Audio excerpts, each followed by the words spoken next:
ఎంత ఎంత నిస్సిగ్గుగా ఇవాళ మీ రియల్ ఎస్టేట్ ని చేసుకుంటున్నారు అని అనేది ఒకసారి ఆలోచించాల్సినటువంటి అవసరం ఉంది సార్. ఇప్పుడు అక్కడ ఏంటంటే నీళ్ళు ఎత్తి పోస్తున్నారు అని అంటే ఆగ్రహంతో రగిలిపోతున్నారు. అమరావతి మునిగింది అంటే ఆగ్రహంతో రగిలిపోతున్నారు. మరి ఆల్రెడీ 2 ఎత్తిపోతల పథకాలు పెట్టారు, ఇంకో 4 ఎత్తిపోతల పథకాలు పెట్టాలి. రిజర్వాయర్లు కడుతున్నారు మునిగిపోకుండా ఉండడం కోసం. ఇక్కడేమో ఎత్తిపోతల పథకాలు పెడతారు, సీమ ఎత్తిపోతలు మాత్రం అవసరం లేదంట, అమరావతికి ఎత్తిపోతలు అవసరమట. సార్ ఇవాళ నీళ్లు ఎత్తిపోయడానికే 450 కోట్లు ఒకసారి, తర్వాత అక్కడున్న పిచ్చి చెట్లని కొట్టేయడానికి 100 కోట్లు.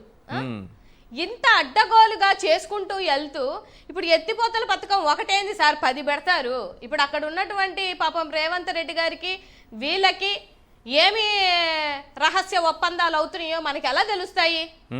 ఇక్కడ గురు శిష్యుల యొక్క ప్రేమ బాగా తెలిసిపోతుంటది. ఆయన ఏం చెప్తే ఈయన వింటాడు, ఈయన ఏం చెప్తే ఆయన వింటారు. వాళ్ళకి ఏమైనా రాష్ట్రం యొక్క అభివృద్ధి లేకపోతే రాష్ట్రం యొక్క ఏమంటారు మనోభావాలతో ఏమన్నా పనుందా?